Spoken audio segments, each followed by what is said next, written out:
a lot of time we overestimate what we can do in 1 year and underestimate what we can do in 5. Because of the compound effect, if we can just stay consistent, even if it be 30 minutes a day that you got to put into it, but it's a consistent 30-minute, unencumbered 30 minutes. See, a lot of the time it takes people longer to have success because they're practicing the wrong things.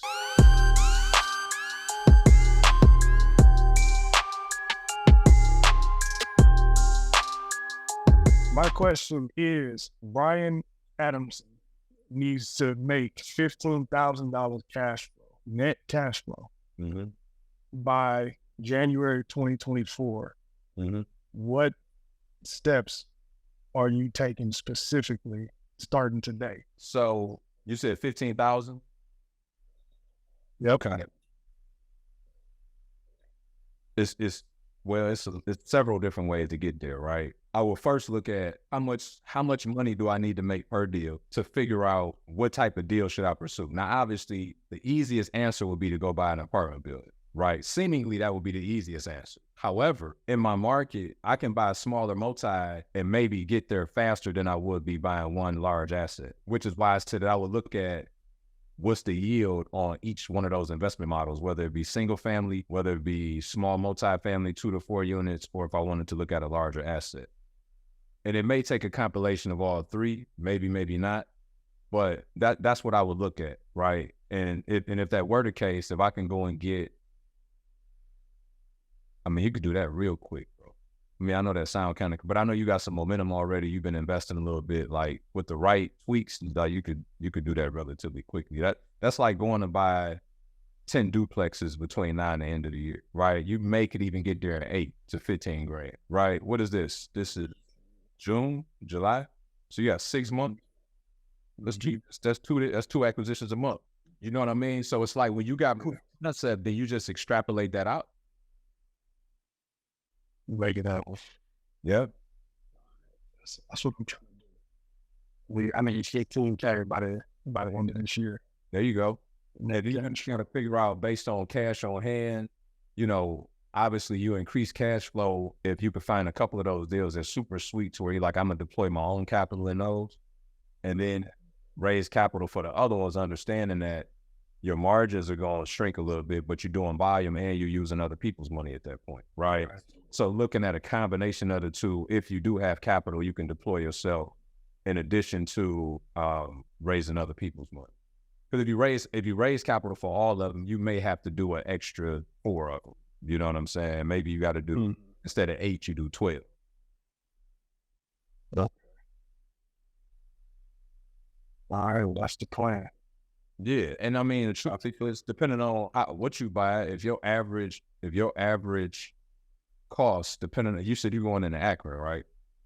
Right. So maybe if you found stuff, you know, I would imagine you probably get in there for like 150 on average. You shoot less than that, honestly. Okay. Right. So right now they running like 65, 70. Okay. Yeah, I mean, so you talking less than $1 million, bro. That sounds crazy. It's wild, right? When you really reverse engineer, but it really, like, we don't got to overcomplicate it. It's like for less than $1 million, you can go and create $15,000 in net positive cash flow every month. My question will be saying what I heard so far. Okay, I'm a CDC employee, contract employee, and it's supposed to be till the end of the year. Well, funding is getting cut, people are getting shuffled around, so they're not going to renew me the end of July. I've been putting some other positions, but my heart is not in it. I keep praying, asking God, is this my season to really dive into this, learn all I can, and execute? Right.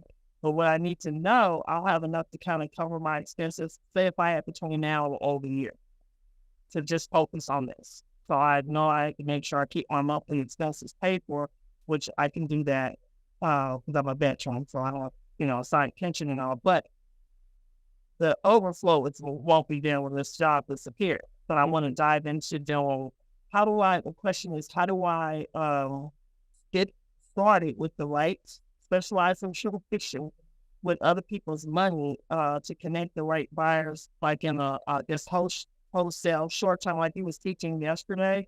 to get a faster return? I mean, what's the best way for me to even start if I didn't want to go back to a 9 to 5? That makes sense. It does. Or is it best to have that skills? You know, I don't know. So I'm getting advice.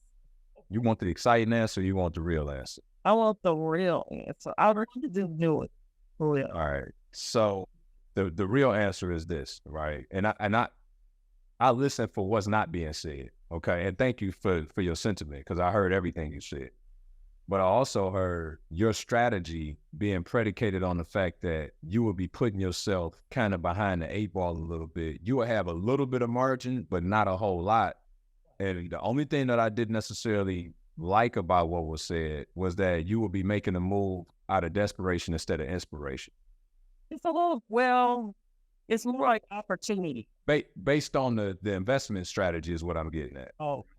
So by defaulting into wholesale to try to make quick money is indicative of putting yourself in a more duress situation as opposed, right? So now you're making moves out of desperation instead of inspiration. That's the only, right? Not to diminish the fact that you couldn't do it, because you absolutely are capable. But if you had an opportunity to do both, the best time to look for plan B is when you got a plan A. Right? So if there was some way for you, I'm sorry? One thing with my type of work that I do, I've been looking at the real estate industry and kind of doing a part-time for one of my other CEOs in a nonprofit organization. My time, I'll be up day and night to get this going. And unless I at least do something part-time, I hear what you're saying, keep a stabilization with more money coming in. I want to have the time and attention to do this and do it right. But I don't have time. I'm just getting bits and pieces.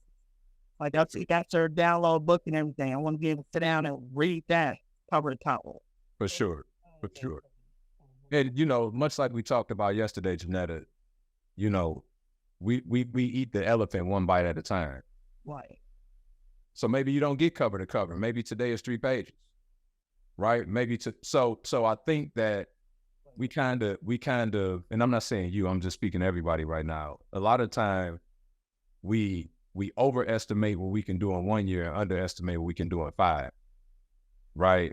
And what that means is because of the compound effect, if we can just stay consistent, even if it be 30 minutes a day that you got to put into it, but it's a consistent 30-minute, unencumbered 30 minutes. See, a lot of the time it takes people longer to have success because they're practicing the wrong things. Practice don't make perfect. Perfect practice make perfect. So if you got the right information that you're working on every day, you don't have to expend as much time and energy as someone else who's trying to figure it out. So now when you having more of a streamlined exercise every day of what you're supposed to be doing, that's going to snowball into something. That's going to take on an anatomy. I guarantee you, as long as you stay consistent. And so I'm not trying to talk you out of not leaving your job. Okay. I'm all getting the end of July. So I'm looking for something else. It's just been kind of like hard to just put 100 applications down there when I'm thinking about this on, get involved. So now I'll give you the exciting answer. Is that okay if I give you the exciting answer? Okay.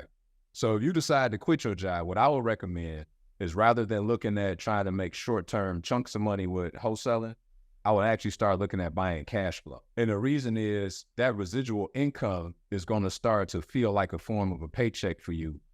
And then once you get that up to a point where you feel more comfortable on your monthly expenditure and your lifestyle, then start doing the active income to make larger chunks of money to figure out where you want to maybe, invest the larger active income.